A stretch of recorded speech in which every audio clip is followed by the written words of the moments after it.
барномаи навбатии озмунии тоҷикистон хонаи умеди мо дар ҳамкорӣ бо мақомоти иҷроии маҳаллии ҳокимияти давлатии шаҳри панҷакент бахшида ба 30-мин солгарди истиқлоли ҷумҳурии тоҷикистон аз деҳаи озодагони ҷамоати деҳоти хурмӣ тақдиматон мешавад.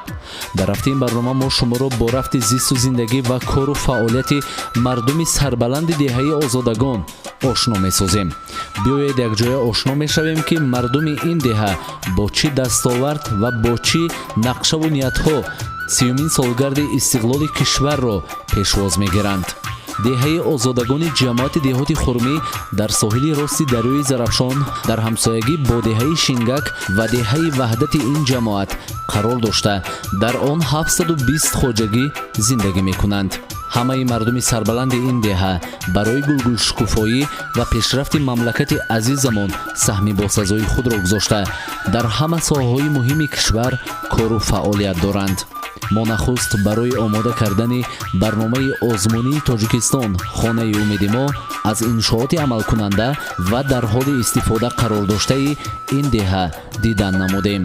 яке аз сокинони ватандӯстори ин деҳа зоҳидов эраҷ тарабхонаеро сохтаву ба истифода додааст ки кормандони ин тарабхона барои гузаронидани тӯю маъракаҳои мардум омодаи хизмат мебошанд. доир ба бунёди ин иншооти ҷашнӣ бо молики он ҳамсӯҳбат шудем. ман зоҳиду эраҷ истиқоматкунанди деҳаи озодагон ҷамоати деҳоти хурмӣ мо тасмим гирифтем бахшида ба 30-солагии ҷашни истиқлолияти ҷумҳурии тоҷикистон, бахшида ба 30-солаи рушди тоҷикистон барои ҳамин деҳа, барои ҳамин ҷамоат, барои ҳамин ҷумҳурӣ саҳми худро мегузорем. барои ободии ҳамин деҳа тасмим гирифтем ман ҳамин тӯйхона, ошхона ташкил кардем ки мана мардуми деҳот дар вақти лозимӣ зарурия мебиёранд, тӯйҳошонро мегузаронанд. ҳадаф аз ташкили ҳамин иншоот дар чи аст? чӣ мақсад шумо иншоот мекунед? мақсад ободии ҷумҳурӣ, ободии шаҳр, ободии ҷамоат, ободии қишлоқ. мо ҳам асосан тасмим гирифтагим ҳамин ки 3 сола рушди деҳот эълон кардан аз тарафи ҳукумати ҷумҳурии тоҷикистон, аз тарафи ҷаноби олӣ. мо мақсад кардем ки саҳми худро барои ободини ҷумҳурӣ, шаҳр, вилоят, деҳот гузорем. ҳамчунин зоҳидов эраҷ барои осон гардонидани мушкилоти мардум дастгоҳи чӯббуриро мавриди истифода қарор додааст. зимни мушоҳидаҳоямон ба мо маълум гардид ки дар ин ҷо аз хизматрасонии дастгоҳи мазкур мардуми ин деҳа ва берун аз он истифода намуда эҳтиёҷоти худро доир ба хизматрасонии мазкур бароварда месозанд. ин соҳибкори муваффақ дар баробари машғул шудан ба бунёди иншоотҳои муҳим ҳамзамон ба замин дилбастагии хоса дорад. қаҳрамони барномаи мо аз ҳисоби заминҳои бекорхобида дар ҳаҷми 5 гектар боғ бунёд карда дар ин ҷо аз ҳама навъи меваҳо дар ҳаҷми 3000 дона ниҳол шинонида ин маконро ба яке аз боғҳои сарсабзу хуррам табдил додааст. ҳамзамон қаҳрамони барномаи мо нақша дорад дар назди ин боғ як истироҳатгоҳи хурдро сохтаву ба истифода диҳад то ин ки меҳмонон аз дохил ва хориҷи кишвар тавониста бошанд бо истифода аз хизматрасонии истироҳатгоҳи мазкур ки ояндаи наздик нақшаи бунёди он амалӣ мегардад истифода бурда аз манзараҳои дилфиребӣ кишвар баҳра бубаранд. вобаста ба 3 соли рушди деҳот тасмим гирифтем барои деҳотамон, барои шаҳрамон мувофиқа бо ҳукумати шаҳр моро дастгирӣ кардам. ман инҷа 10 ҳисса замин барои истироҳатгоҳи хурд иҷозат додам. мо тасмим гирифтем оянда ва насиб бошад инҷа истироҳат мекунем. барои меҳмони хориҷӣ мебинам мо чӣ хеле ки мо ҳамсарҳад ҳастем ҷумҳурии Ӯзбекистон ки Самарқанд мо ба наздик аст. соли рушди сайёҳӣ ки ҳаст меҳмону бисёр ташриф мебиёранд. мо мақсад кардем ки ҳамин истироҳатгоҳ созему аз табиати осои мо меҳмонҳо лаззат баранд, сайёҳҳо лаззат баранд, биёянд бинанд ки Тоҷикистон чӣ қадр ҷойҳои дилкаш дорад, зебо дорад. Мо мақсадамон обод кардан Тоҷикистона муаррифӣ кардан. ин сокини ватандӯстдори деҳаи озодагон ҳамзамон ба мо иттилоъ дод ки дар ин истироҳатгоҳи хурд ҳавзи моҳипарварӣ бинои дуошиёнае ки ҳар ошиёнаи он дорои 4 ҳуҷра мебошад бо тамоми сатҳу сифати баланди хизматрасонии муосир сохтаву ба истифода диҳад. дар давоми 30 соли истиқлолият Тоҷикистон дар соҳаи фарҳанг низ ба дастовардҳои назаррасе ноил гардида. барои рушду нумӯи ин соҳаи муҳими кишвар ҳукумати ҷумҳурии Тоҷикистон пайваста барномаву нақшаҳои зиёдеро рӯи кор мегирад. дар қатори дигар гӯшаву канори кишвар аз ҷумла дар деҳаи озодагон низ бо мардуми фарҳангдӯсту маърифатпарвараш ба дастовардҳои зиёде ноил гардидааст. бояд тазаккур диҳем ки аз ҷумла дар хонаи фарҳанги ҷамоати деҳоти хурмӣ ки дар деҳаи озодагон қарор дорад ҳунармандони варзидаву соҳибфарҳангони асилро дарёфтан мумкин аст. бо роҳбарии Бердиев Саидҷон дар назди ин хонаи фарҳанг маҳфили ҳунаромӯзӣ фаъолият мекунад ки дар ин маҳфил ба хоҳишмандон омӯхтани асбобҳои мусиқӣ аз ҷумла асбоби зарбӣ ва маҳорату истеъдоди ҳаҷбнигорӣ омӯзонида мешавад. инак барномаи зодурӯз муборак аз телевизиони симои шаҳри Панҷакент аст. имрӯз дар барномаи мо қарор доранд Холмирзоев Ёрбой ҷашни зодурӯзӣ доранд. он касро бо ҷашни зодурӯзишон табрик мекунанд. амашон, тағошон, бивешон, бовокалоншон, амакпочашон, тағопочашон, биваи бовоҳояшон, нивераҳошон ҳама ин касро табрик гуфта ба ин кас аз забони шоир гуфтанӣ ҳастам ки зодурӯз муборак, муборак зодурӯз, зодурӯз муборак, муборак зодурӯз. 100 сола шавед. ва боз гуфтанӣ ҳастам ки аспи сафед канда кард, канда кард аспи сафед, аспи сафед канда кард аспи сафед. саломат бошед. зодурӯзтон бори дигар муборак бошад. ман Бердиев Саидҷон, директори хонаи фарҳанги рақами 4 деҳаи ҷамоати хурмӣ деҳаи озодагон, тӯли 15 сол аст ки дар ин бино кору фаъолият дорам. дар хонаи фарҳангӣ 5 маҳфил иштирок мекунад. аз он ҷумла доиранавозон, тавлатиён, ҳаҷбнигорон. мана ҳозир бахшида ба 24-солагии ваҳдати миллӣ чорабинӣ баргузор карда истодем, тайёрӣ дида истодем. бо иштироки шогирдҳо дар доиранавозон ва ҳаҷбнигорон дар ин ҷашн омодаи дида истодем. дар ҳамин хонаи фарҳанги шумо чанд нафар кору фаъолият мекунад? 5 нафар кору фаъолият мекунад. 2 нафар роҳбари бадиӣ, 1 нафар методист, 1 нафар фаррош. инҷо мебинем ки шумо бо кӯдакон сару кор доред, бо наврасони хурдсол. инҳоро бо кадом мақсад шумо инҷо даъват кардед? ба ҳайси шогирд, яъне ба инҳо омӯхта истодед ай инҳо ҳам касбо? инҳо дар хонаи фарҳангӣ маҳфилҳо иштирок мекунанд. маҳфили доиранавозӣ, дӯзандагӣ, раққоса, ҳаҷбнигорон, шахмотбозон.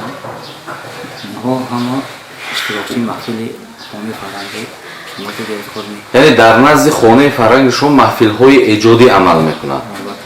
хуб, шумораи ин гуна наврасон чанд нафар аст? ҳар як маҳфили ман на камтар 10-15, ҳар раққосаҳо 20 нафар, ҳаҷбнигорҳо 15 нафар ҳама фаъолият мекунанд.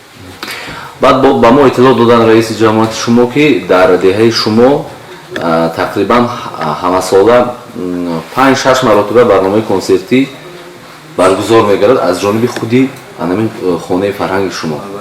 хуб, мақсад ва ҳадафи шумо аз баргузории ҳамин барномаи консертӣ дар чи аст? дар ин соли ки кишвар бисёр ҷашну маросимҳо ҳаст, ҳар як ҷашну маросим интихоба мо як барномаи консертӣ ё барномаи ҳаҷбӣ бо иштироки ҳамин шогирдҳо баргузор мекунем ва мардума дилаша санадҳа гарм мекунем. фаъолияти шумо, иштироки шогирдони шумо ва худи шумо, умуман хонаи фарҳанги шумо, маҳфилҳои шумо дар чорабиниҳои шаҳрӣ чӣ гуна аст? дар چهارگونه شهری همه وقت تمام چهارگونه دولتی که شاگردها هستند از اون جمله در ولایت شاگردها تحصیل کردند کالج صنعت و حاجیگاران نیز همین چهارگونه دولتی و از طرف خانه فرهنگ رقم 14 جماعت خرمی شهر و برآمد می‌کنند. در آن چی نقشه دارید؟ اطراف همین فعالیت محفلتون کمی صحبت کنید.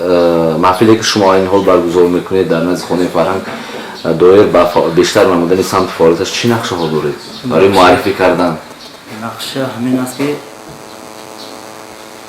همین محفلی حاجیگارای باید که همین خودشون دل نه دولتی کردن ممکن. یعنی شما میخواهید که یک گروه علاهده حجوی در نزد خانه فرهنگ تشکیل کنید؟ جمله در نوعی پنجکند هم یه حجو نیست فرهنگ پنجکند با همین رو گفتم 5-6 نفر صاحب معلومات اینستیتوت هم کراندگی بچه های لایقدمه همین رو کوشش میکنیم که همین دولتی کنیم که همون صاحب کار شدن صاحب جای کاری دولتی شدن دستگیری کردن. از بس که اکثر مردم جماعت دهات خرمی خصوصا دهه آزادگان به شغل پروری شوق و رغبت خاصه دارند، بنابراین هم بودن دستگاه‌های برنج براری در این منطقه خیلی مهم است. در دهه آزادگان دستگاه برنج براری فعالیت میکند که آن با سرداری خوجیو عبدالرسول با مبلغ 150,000 سومانی به استفاده داده شده است. ساکنان دهه آزادگان برای استحصال برنج همه روزه از این دستگاه استفاده می کنند. هرچند تاجیکستان در سرگه آب قرار دارد و برای تامینات آب نوشاکی و پالیزی در آسیای مرکزی یکی از جایهای اول را اشغال می کند، ولی در کشور نارسایی آب نوشاکی همانا به چشم می رسد. مردم سربلند دهه آزادگان تصمیم گرفتند تا این مشکلشان را خود حل کنند. یکی از ساکنان دهه آزادگان منصور عبدالرحیم با تشبث خود و دستگیری مردم به مبلغ 170,000 سومانی از حساب مردم خط آب نوشاکی را به استفاده داده است. من منصور عبدالرحیم صمدی ساکن دهه آزادگان بخشیده به 10 سالگی آب تازه بخشیده به استقلال تاجیکستان با آب تازه تامین نمودن ساکنان دهه آزادگان تشبثکار حضور 160 خواجگی با آب تازه تامین ان شاء الله تا آخر جشن 400 خواجگی با آب تازه تامین میشه. برای همین خط آب نوشاکی شما به استفاده دادن چقدر مبلغ صرف کردید؟ در همین روز 135,000 سومانی مبلغ صرف کردیم ان شاء الله تا آخر 300,000 سومانی باید مبلغ صرف کردیم. مبلغ گذار حساب کی است؟ اساسی حساب خودمون صرف کردیم بعد مردم جمع کردن دستگیری میکنند. در آینده چی نقشه ها دارید؟ ان شاء الله نقشه داریم که همه با آب تازه تامین کنیم برای آبادانی دهه با این خط آب نوشاکی شما تنها برای آب نوشاکی و پالیزی استفاده میکنند مردم؟ در دوره بهار اولی ماهی تا کانال برآمدن همچون پالیزی بعد آب نوشاکی این در دوره شوروی سال 1985 این ساخته شدگی بود همه کار ماندگی بود ما یک تازه کردیم شما از نو برقرار کردیم به استفاده دادیم. در دوام 30 سال استقلالیت شما در همین دهه خود چه تغییرات رو دیدید؟ در دوره استقلالیت البته بسیار تغییرات آبادانی مثلا آبادانی با دستگیری مردم من مکتب چند سیمفونیش پخش کردم منم یک سیمفونی پخش کردم خدا برای دستگیری جناب عالی اظهاری مناداری میکنم من پیشنهاد با باورم که سزاوار بشه و مناداری میدم. خدا به شکر سری پوری شد.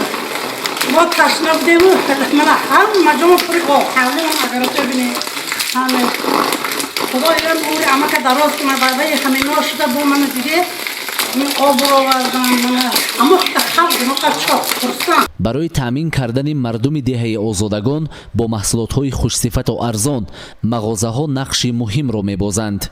در دهه آزادگان مغازه هایی که با خدمت رسانی های خوبی خود در دل مردم راه یافتند کم نیستند. یکی از این مغازه ها مغازه محبوب جان می باشد. درباره فعالیت این مغازه سرور و یکی از ساکنان این دهه چنین اظهار نظر کرد.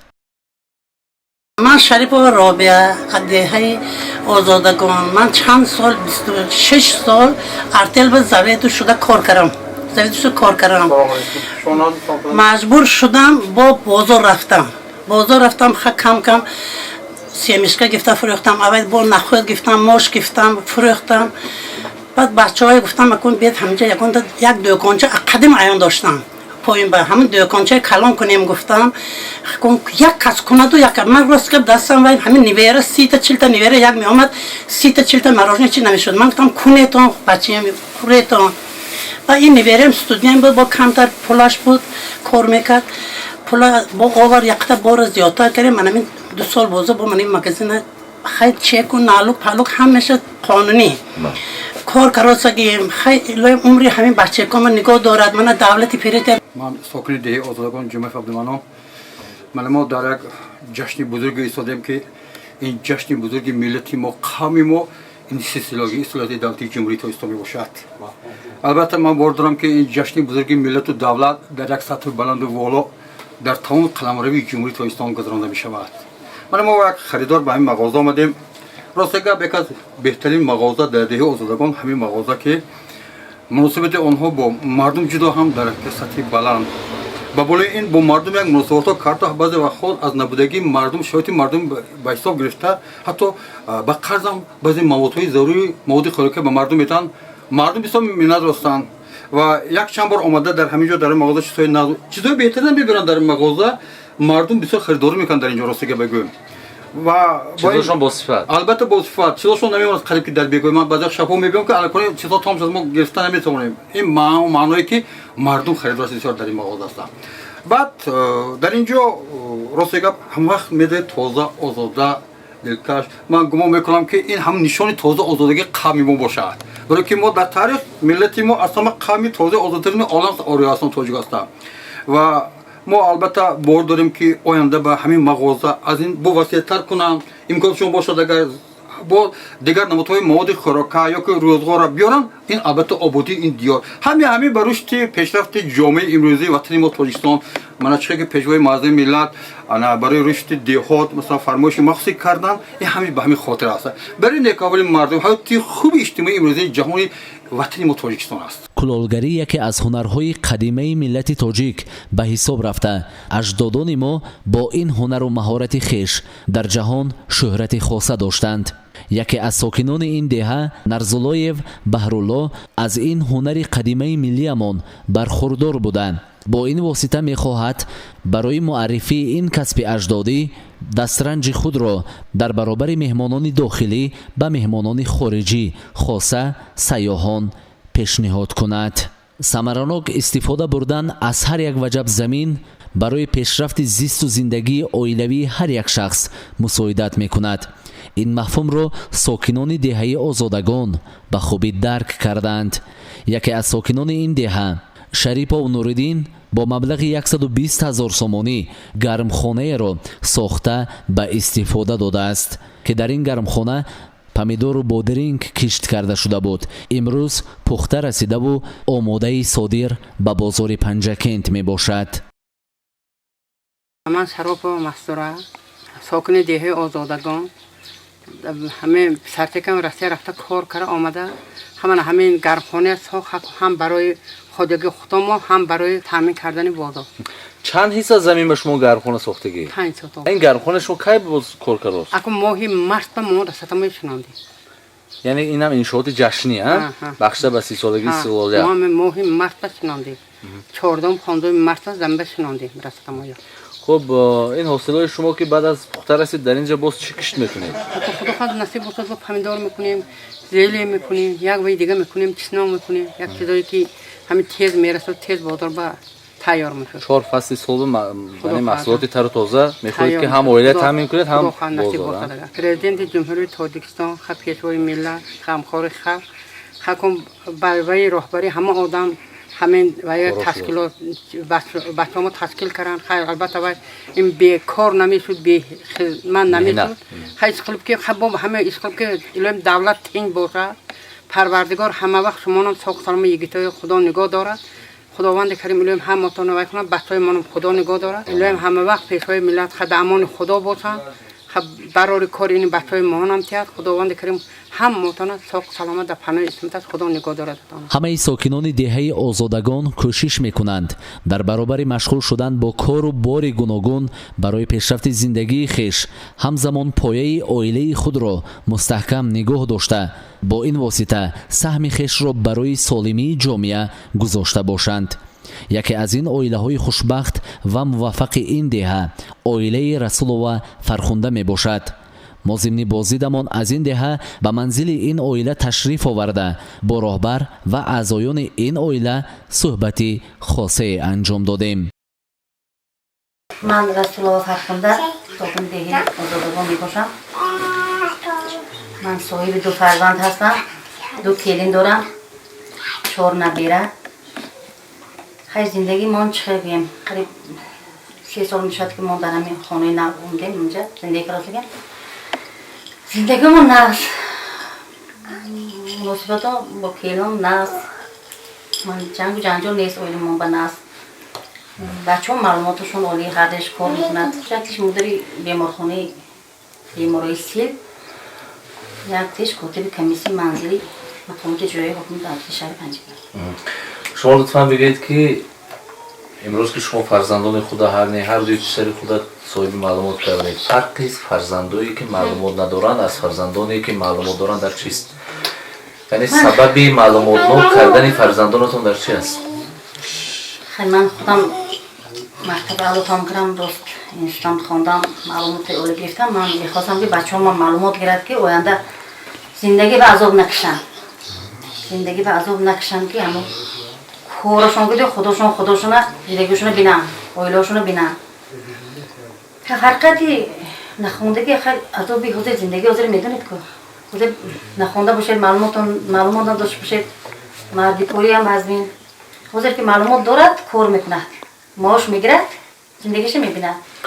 мо мушоҳида мекунем ки фазои оилаи шумо як оилаи ором осуда аст ва дар ин ҷо яъне ҳамаишон ба якдигарфаҳмӣ меҳру муҳаббат зиндагӣ карда истодед.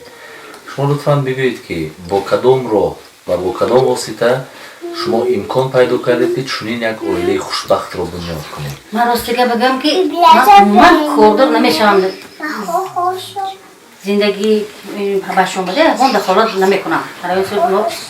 чӣ мепӯшанд, чӣ мехӯранд, чӣ хел зиндагӣ мекунанд. манам саҳар мебурам, кор меравам, хай мебинам ки ҳама коро шудагӣ, ҳама коро кардагӣ. ман ягон бор ман 3 сол шудааст ман келон гам настигем да. ҳама батар худошон кор озод кор мекунанд, мепазанд, мехӯранд, мепӯшанд. барои ки ба худам 13 сол ҷомаат кор мекунам. бисёр оилаи ҷанҷолба меравам, бисёр оилаи ҷудошавиш меравам, ба илшаш бурда мемонем, бо муросаба мебурем. ман бисёр мебинам ки куштомоно бисёр дахолат мекунанд аз зиндагии келонба. ман хе кор намекунам. ман ҳам саҳар мехизам шоликор, аяҷ аз шоликорам ҳастам, саҳар ҳам сари шолик мерам, аз сари шолик идора мерам, сипориш киди бевоб мебиём, ҳам хӯрок тайёр, либосам пӯшидагӣ мехӯрам, хоб меравам. дар оилаи шумо ду писаратон як ҷо зиндагӣ мекунанд? ҳам ҳаст, акон гӯем ки ҳавли муҳсин хоҷигӣ. дар як оила зиндагӣ кардани ду келин кори хеле душвор аст. бале. ҳоло ки бештар аз ин ҳастанд оилае ки масалан дар он ҷо ду нафар агарчи авусон як ҷо шаванд, ҷангу ҷанҷол нофаҳмиҳо мешавад. оё дар оилаи шумо ин гуна камбудиҳо нест? нест. ман 3 сол шуд ки як ҷо зиндагӣ кардем, ҳоли ягон хел вай наштааст. дар ҳолатҳое ки масалан худое накарда ягон мушкилӣ дар оилаи шумо пеш биёд, ягон нофаҳмӣ пеш биёд, шумо чӣ гуна ҳамонро бартараф мекунед?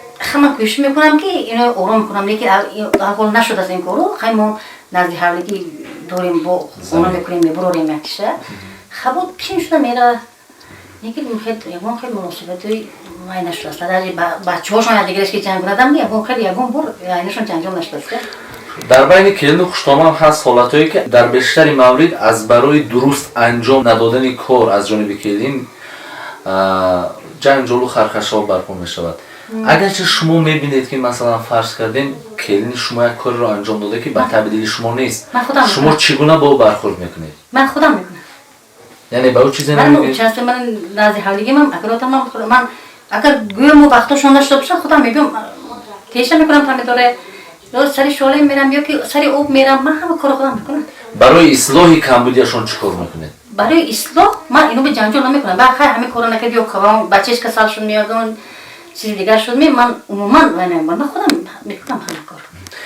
имрӯз дар ҷомеаи тоҷикистон ҷудошавии оилаҳои ҷавон хеле зиёд ба назар мерасад ки ин чиз ҳукумати ҷумҳурии тоҷикистонро низ ба ташвиқ аст. Шахсан президенти кишварам дар ҳар баромадҳои худ пайваста таъкид мекунанд ки барои ба муроса овардани оилаҳои ҷавон ва барқарор кардани зиндагии оилавияшон бояд ҳамаҷониба ҷомеа кӯшишу талош кунад. шумо сабаби ҷудошавии оилаҳои ҷавонро имрӯз дар чӣ мебинед? Агарчи мо нигоҳи мардумро бигирем, хуштоманҳо мегӯянд ки арӯсон моро гӯш намекунанд, яъне худсарона амал мекунанд. Арӯсон мегӯянд ки на, хуштоманҳо аз мо ба ҳайси як ғулом истифода мекунанд. дар ин ҷо айби хуштоман бештар аст ё ин ки айби арӯсон? айбам ҳаст, баъзе ҳаст ки айб ду тарафам ҳаст. баъзе вақто мерем ки оила баги бисёртар хуштоман ки акун якта оила ҳам наздик ба рафтем анҷом ҳоли хай ҷудо кунем уфта, хай намонд ки ҷудо кунем. бисёр шатто акун дугоник таваллуд кардааст, бовар мекунед дугоник шавҳараш Россия ба дугоник ба бачи 3 моҳа бачаҳо ба додусенди печене об кара дост. Ман гуфтам хай бача Россия пул фирсон дост. Ҳатто наметавонем ки молоко харидати ҳамбе ё мариш харидати. Хуштоман ҳаме хеки на як тини бачаша наметавад. Ҳамин сабаб ки духтара бачаҳош гифта хона очиш рафтаст. Якта бачаш бурдааст, якта дигиши гифта рафта. Ин вазъияту бисёриш хуштомана охир. Хай келинои майбашон ҳаст ки баъзе кора наметавонанд. Баъзе хуштоманро ёд наметавонанд. Келиношон ба наметавонад кора гуфта. шумо оё розӣ буда метавонед ки баъзе келино мегӯянд ки ба муносибати мову шавҳаронамон модари шавҳарамон рашк мекунад? оё аз нигоҳи шумо ки ин қадар таҷрибаи кофии зиндагӣ доред, дар ҳақиқат дар ҷомеаи мо хуштоманҳое ҳастанд ки рашк доранд нисбати фарзанд? ҳатто оилаи ман ҷудо кардам, намегӯям китабом деҳа. Даже ҳамон аз тиреза мегӯяд пойда месад мегӯяд те келинаш. Мехелам шуд де, ҳамон байонотиш рафта гирифтам, ҳама оилам вайрон шуд. сабаби ҳама рашки хуштоман чист аз рӯи фикр? ахун ман фикр кардам ки намедонам ки барои чӣ хел мекунад ки фарзанди худаш ба рашк мекунад. Ман ҳайрон шудам де васана ки ман рӯпара гуфтам ту чӣ хел фарзанди худат ба рашк мекунӣ? Ту чӣ ки ки паси тиреза охир ин мумкин не. баъд бисёри вақт шумо хуштомано айдор. ҳай келинам ҳастанд ки кора наметавонанд нав шавар кардагӣ. баъзе мешавад ки ҳамин шавар мебурад, баъди ҳамин 4 пайда баъди ҳафта бача мебуравад расе. ана баъд мешавад баъд нофаҳмӣ, ана мебинед ки дигараш ки дигар задааст, мебинед ки хабар Россия мерад, ҳамин телефон ки худи бачаҳо дигар мезанад ма Россия ки ҳамонҷо талоқ медиҳад. мунка бисёр ҳамихел ҳолато мешавад. хуб, дар зиндагии оилавӣ аз нигоҳи шумо нақши асосиро кӣ мебозад? падар арӯс ё ин ки хуштоман дар муносибати фарзандону келинҳо? падар бошад, падар боз гапаш ҳукмаш мегузарад. ҳам писараш бе, ҳам келинаш бе, ҳам духтараш бе. бо падар набошад, бо модар. хуб, барои бартараф кардани ҳамин гуна камбудиё, барои ин ки дар ҷомеаи мо ҷудошавии оилаҳо набошад, муносибати келину хуштоманҳо хуб бошад, шумо чӣ маслиҳат медиҳед, чӣ бояд кард? ман чун як корманди ҷамоат мехоҳам ёфтам ки аввал ҳамон падару модаро як фарзандоншонро як гӯем ки ҳама кора ёд кияну ба шавара бикунанд. на мисол телевизор 11 тамом гармӣ ва аллакай тӯй мекунад. ба хона мерад, ҳеҷ кора наметавонад. баъд ҷамъҷору баъд ғурбату баъд мерем ки анам хелпа мегӯяд ин кора наметавонад ва ин кора наметавонад. ё ахоб дие хез мегӯяд ишқилиб ҳамин як баҳони мебарорад де, ҳама мегӯяд ин ёшу ёд тед де. барои хуштоманҳо чӣ маслиҳат медиҳед то ин ки бо келинҳоашон муносибатро хуб бошад? келинои монанд ки озод зиндагӣ кунад. баъзе росто гап ҷудошавӣ мерам бовар мекунед ки дараша қулф кара мемондааст, келинчак гӯш намегарда мегӯяд. ҳамин хел ҳолато ҳастанд. даже бача ки хони хунук ба хорафтан мегӯяд зимистон плиткае надод ки мегӯяд хона ба монда гарм кунам. инашам аз рӯи вайнида охи аз рӯи инсоф не ки наход плиткае намуд хай ту ба келина бедилад насиёд наберед бедилад намесизадме. ҳамин чиза ҳамеша ман фаҳмонда додам ки наход ту наберед бедилад намесиёд ки хай плиткае мон свет зад мезанад, хай пула арасия мефирсонад. аз нигоҳи шумо зан чӣ гуна бояд зан бошад дар оила то ин ки ҳамеша қалби шавҳар ба ӯ гарм бошад ва муносибаташ бо атрофиёни шавҳараш хуб бошад? биёед ин тавр суолро пешниҳод кунем. чӣ бояд бикунад зан ки ҳамеша шавҳараш ӯро дӯст дошта бошад, ҳамеша дар канораш бошад? рост гап ҳамин келинои мо мехезанд саҳар аввал либос утуқ мекунад, либоси шавҳарашон утуқ мекунад, об гарм карда сару калои оно мешӯянд, баъд хӯрокашонро тайёр мекунад, пойафсолашонро тоза мекунад, корба мебарованд. ягон хел ҷанҷол намешавад, гапам намезананд ки барои чӣ. ҳамон вақт саҳар ки хести чизошон тайёр кардам монанд ки ҳамон аз кор бер намонанд.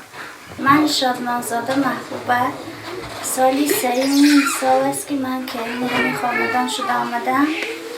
خشتامین من را خشتام گفتم نامکی و مثل مادر هستم، مهربان، در حالتهای کارهای خانه به ما راه نشان میدهند. ما را همچون دختر خود قبول کرده و ما مناسبت‌های خوب دارم. آرزو میکنم که در همه وقت در کارهای آیندهشان موفقیت یارشان باشد. در سر ما دائما صحت و سلامت باشند. دعایشان همه وقت راهنمای ما باشد. کلین یکمی خاندان می باشم. ما قریب 3 سال می شود که در همینجا زندگی میکنیم.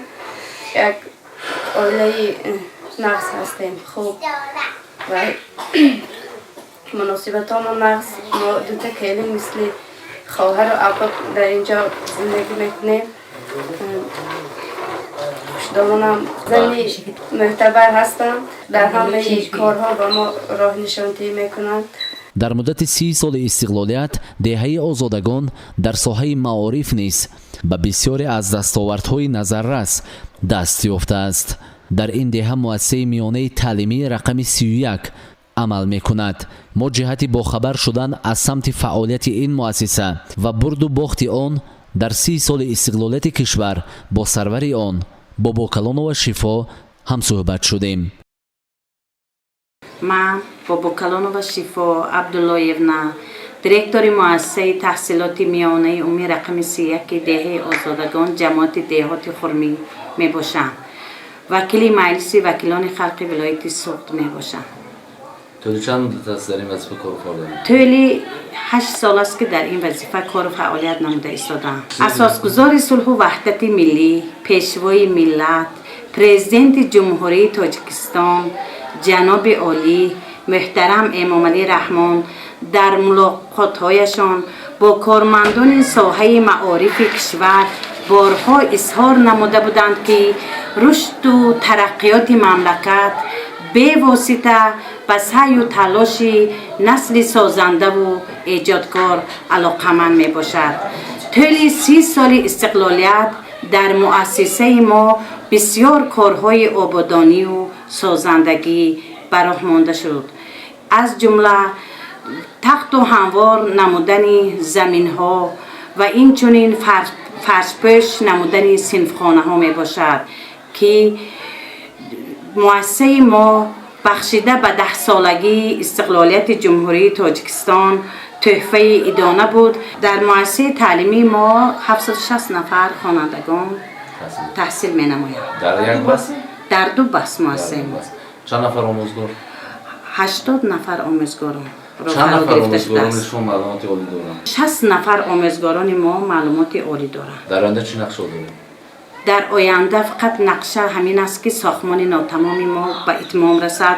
من منتداری خودم را به جناب عالی، به اساسگزار صلح و وحدت ملی، پیشوای ملت، پرزیدنت کشورمان امام علی رحمان، به رئیس ولایت سوخت رجب احمدزاده و این چنین به رئیس شهرمان عبدالخالق خالقزاده رسانیدنی هستم و من بعد نیز کوشش به خرج میدیم که در سمت تعلیم و تربیت خوانندگان سویه دانش خوانندگان را بلند برداریم و جدا کار کنیم. باید تذکر داد که در نزد این مؤسسه تعلیمی کتابخانه نیز عمل میکند که در آن 3895 عدد کتاب‌های تعلیمی و درسی جای داشته. همیشه در آن برای خوانندگان باز است. تاجیکستان ملک مردانی سرفراز. من اگر کوتاه عمری تو بادا دراز. شکر گویم که از من هستی، مادر هستی، از برای من یگانه در همه بحر و برستی. شکر گویم که دو چشمی سیر خود را زیر گردان باز کردم. در کنار تو به دنیا استخوانی پا و دستم سخت شد از آب و خاکت. جانی من دارد حضورت از غبار خاک پاکت. در برت چون ارچه تو سرکشانم قد کشانم دور گردم از تو میرم زیستن به تو نتانم شکر گویم تاجیکستان تاجیکستان من نبینم روی زردت ای امیدی دلی رمیده من قوت و دست و نور و دیده من وطنی شعر و خانه عشقم طبع شعر و ترانه عشقم وحچ رخشانی ای شراره سرخ جان فدای تو ای ستاره سرخ برج مشرق اگرچه خانه توست لیک عالم پر از فسانه توست سالها از این زمانه هزار نه فقط 1000 چندین بار تو هنرمند و پهلوان بودی روشن بخش این جهان بودی نامداران شرق در گردت گرد بودند همچون شاگردت خانه ات مکتب و معارف بود دری احسان به عالم بکشود لیک انسان سخن درازی چیست منکر تو به غیر دشمن کیست هر کی در جهان داستان خواند نام دیرینه تو را داند لیک چند تو بینوا ماندی از هنرهای خود خفا ماندی سالها با تلاش و با مردی جنگ و جانبازی و جدل کردی جنگ کردی بر ضد ظلم و ستم گاه شدی مظفر هم لیک زوری ستم مجالت نداد که تماما شوی ز بند آزاد ناگهان شعله از شمال دمید شعله سرخ تا به شرق رسید گفت این شعله هی به پا برخیز در ره زندگی ز جا برخیز ای امیدی دلی رمیده من قوت و دست و نور و دیده من این علم را تو راهبر بودی سوی میدان شدی ظفر کردی نه فقط شرق از تو خرم شد روی تو نوربخش عالم شد. برای سزاوار پیشواز گرفتن 30مین سالگرد استقلال تاجیکستان در قطار دیگر ساکنان شهر و دهات پنجکند از جمله مردم دهه آزادگان نیز انشاءات مهمی را ساخته و به استفاده دادند. یکی از آنها میدانچه ورزشی این دهه می باشد که همه روزه جوانانی که دوستداری بازی فوتبال هستند در این میدانچه برای آب و تاب بدن به این نمود بازی ورزشی مشغول می شوند. در دهه آزادگان همچنین مرکز سلامتی فعالیت می کند که کارمندان آن پیوسته برای کمک اولیه طبی رسانیدن به ساکنان این دهه آماده خدمت می باشند. من خیردین سراج‌الدین استقامت کننده دهه آزادگان همچون برادری تیپ شده در مدت 8 سال در مرکز سلامتی آزادگان همچون برادری تیپ کار و فعالیت کرده ایستادم. در مرکز سلامتی دهه آزادگان زیاد از 10 نفر کارگر داریم. دو تا ویرچی اولوی داریم. 10 نفر همچون همشیره تیپ کار و فعالیت میکنند. مرکز سلامتی زیاد از 4 حجره عبارت می باشد. تمام حجره ها از تعمیر جاری برآورده شده است. مرکز سلامتی آزادگان به 5860 نفر اهالی خدمت طبی خود را می رساند. ساعت های کاری از ساعت 8 صبح تا ساعت 17:00 کار و فعالیت می کنند. در مرکز سلامتی دهه آزادگان یک تا خانه سلامتی اطاعت می کند. خانه سلامتی دهه شینگک اطاعت می کند. در اونجا چند نفر کار و فعالیت؟ در اونجا 5 نفر کار و فعالیت می کنند. همین در دوام 30 سال استقلال شما در محل زیستتان در ساحه تندرستی چه تغییرات را مشاهده کردید؟ نگاه شما درباره 30 سال استقلال؟ بسیار تغییرات ها، نوآوری ها، مخصوصا با دستگیری راهنمایی پیشوای معظم ملت محترم جناب عالی محترم امام رحمان بسیار نوآوری ها شد. در ساحه طب باشدم، در ساحه خواجگی اصلاح باشدم بسیار نوآوری ها شده ایستاده است. در آینده ما کوشش و غیرت میکنیم که در خلق خود خدمت صادقانه کنیم. дар ҳақиқат ҳам мардуми деҳаи озодагон бо фарҳангдӯсториву маърифати баланди хеш на танҳо дар дохили шаҳри Панҷакент балки берун аз он обрӯву нуфузи худро доранд. яке аз хусусиятҳои хоси мардуми ин деҳа ин дӯст доштани олами фарҳангу адаб аст. аз ин хотир онҳо ба китобу китобдорӣ майлу рағбати зиёд дошта пайваста кӯшиш мекунанд дар вақтҳои холигии хеш ба хондани китоб машғул шаванду бо ин восита сатҳи тафаккури худро боло бубаранд. дар ин деҳа китобхонаи филиали рақами 16 ҷамоати деҳоти хурмӣ фаъолият мекунад ки дар он 5483 адад китоб мавҷуд мебошад. ман Нарзуллоева Шамсия мудири китобхона филиали рақами 16 деҳаи озодагон ҷамоати деҳоти хурмӣ мебошам. зиёда аз 10 сол аст ки ман дар ин боргоҳи фарҳанг кору фаъолият менамоям.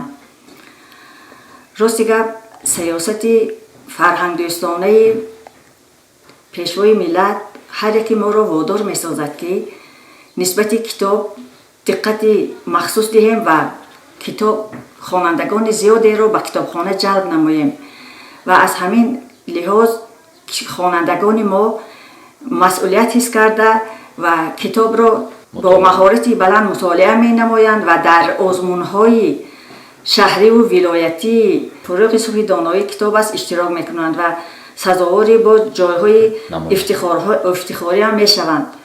бонувони деҳаи озодагон дар ҳунару ҳунармандӣ ҳамтон надоранд. мо зимни боздид аз ин деҳа бо коргоҳи дӯзандагӣ ошно гардидем ки дар он 6 нафар бонувон бо ҷои кори доимӣ таъмин буда барои беҳбуд бахшидани сатҳи зиндагии худ ҳамарӯза заҳмат мекашанд. ман Турдиева Матлуба дар ҳамин корхона кор мекунем 2 сол гузор. аз номи коргарои ҳамин сех ба соҳибкори ҳамин корхона миннатдории худро баён мекунем, чунки 2 сол бозор мо дар инҷа кор фаъолият карда бо дастгирии ҳамон кас зиндагиамонро пеш бурда истодем. дар ҳақиқат ҳам ҳар як фарде ки ватанро дӯст медораду чун ҷон мепазирад пайваста талош мекунад бо анҷом додани чӣ кори бузургу чӣ кори кӯчак гӯшае аз ватани худро ободу зебо гардонад. мо боварӣ дорем ки мардуми сарбаланди деҳаи озодагон дар қатори дигар мардуми гӯшаву канори кишвар боз ҳам барои аз ин ҳам бештар рушд бахшидани сатҳи зиндагии худ ва назаррабову дилпазир гардидани тоҷикистони азизамон саҳми босазои худро мегузоранду бо анҷоми амалу рафтори некашон ба пешрафти кишвари азизамон мусоидат мекунанд. ин буд барномаи навбатии озмунии Тоҷикистон хонаи умеди мо аз ҳудуди ҷамоати деҳоти хурмӣ деҳаи озодагон. боздиди мо аз ҷамоати деҳоти хурмӣ идома дорад.